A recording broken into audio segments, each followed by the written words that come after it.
watch the first video first. And I was going to say this too. When I did the Denver shooting, when the Antifa guy was working for the news, shot the Patriot in Denver, this was the same thing. I was on that story right away, so I was following it, and I noticed how information was changing.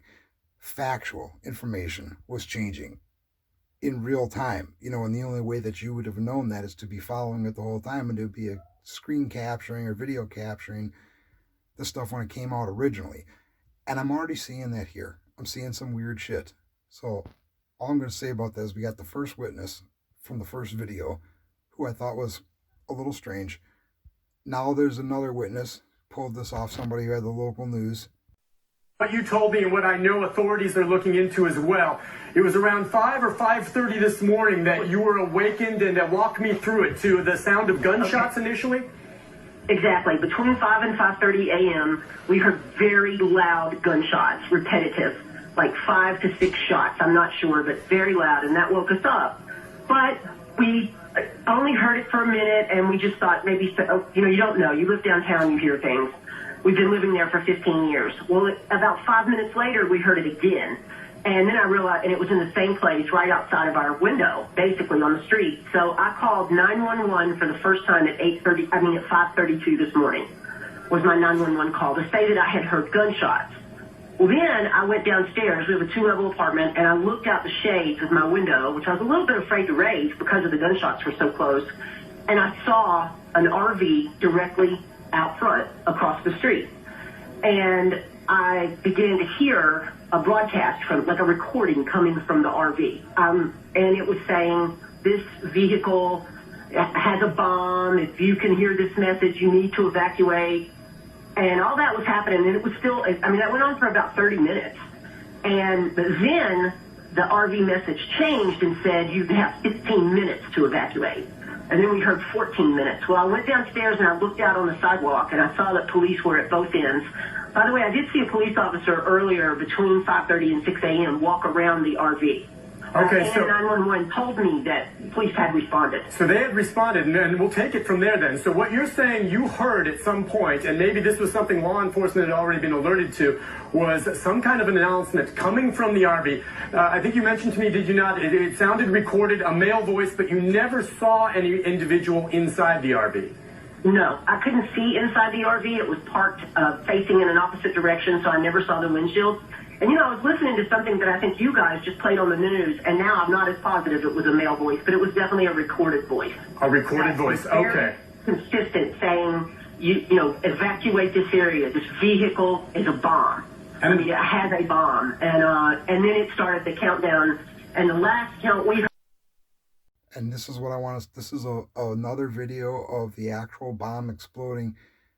This is a longer video, full video. 2 things, 3 maybe, to keep in mind watching this. Where is the RV in this video? At first I thought it was behind the light pole, which I thought was odd. But then after watching it, rewinding it, you'll notice I backed up just a couple times for the video here. After watching it several times, it seems like that explosion comes from behind the camera and way to the right. I'm not sure how the street's shaped right there where the camera's mounted, but I noticed that. The most strange thing, aside from the recording, the most strange thing though is that when the camera goes out from the blast, it's all white, when it comes back on, the top half of the camera has a clear picture, the bottom half of the camera is still white. That's not how a fucking camera works. And the audio came back on. And a loud blast like that can knock out the audio, whether the camera sends it by default into shut off because it's too loud or because it just blows it out. Shit's strange, man. I'm starting to think false flag. And I'll tell you why I think that. After looking through, you'll see I also had a tweet up there from AT&T that announced that its service was out. After scouring, trying to look through comments, trying to see if any people in the area had any insight, there's some mention about potentially, not substantiated, but there was some mention about voting machines were stored there.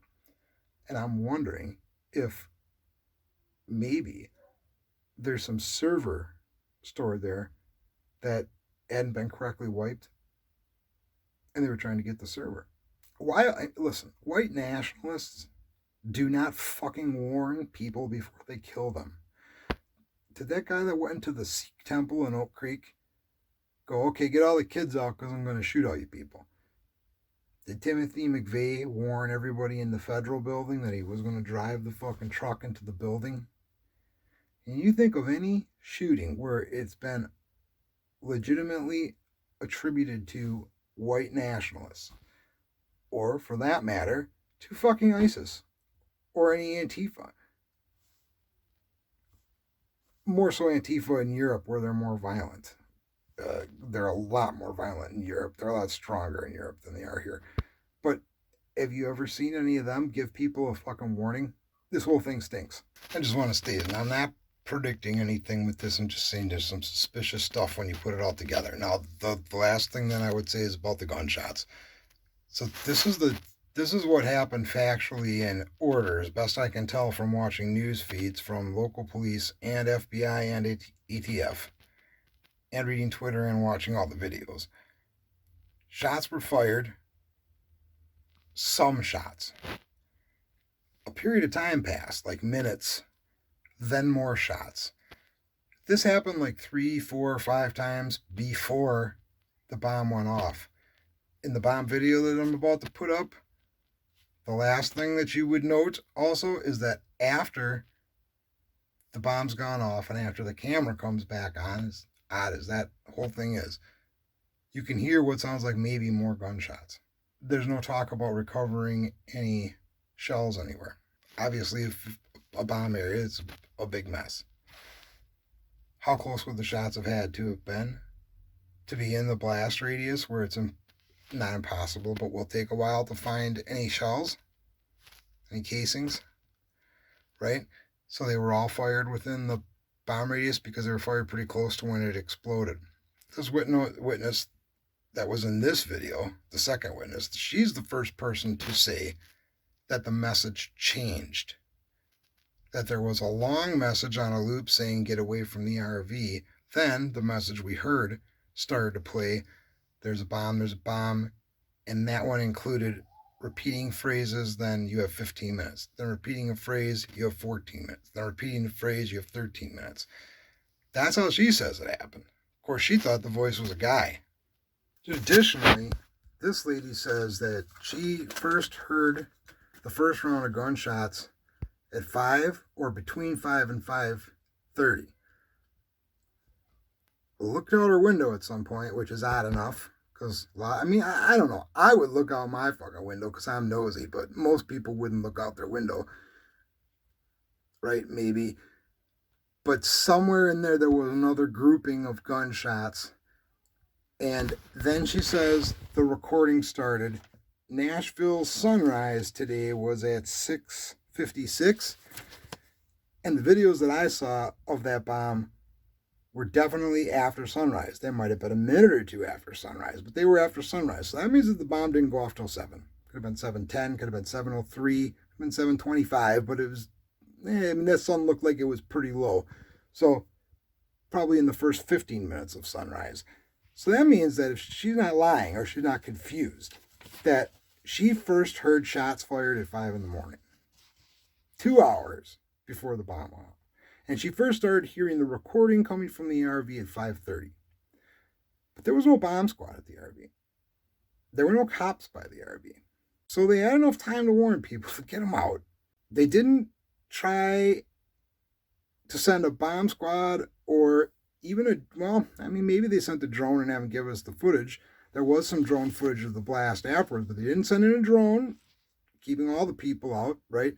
They didn't send in the bomb squad, especially once it started at time.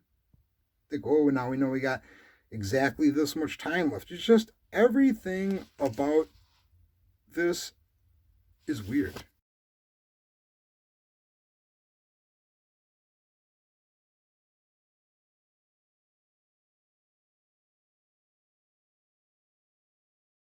This area must be evacuated now.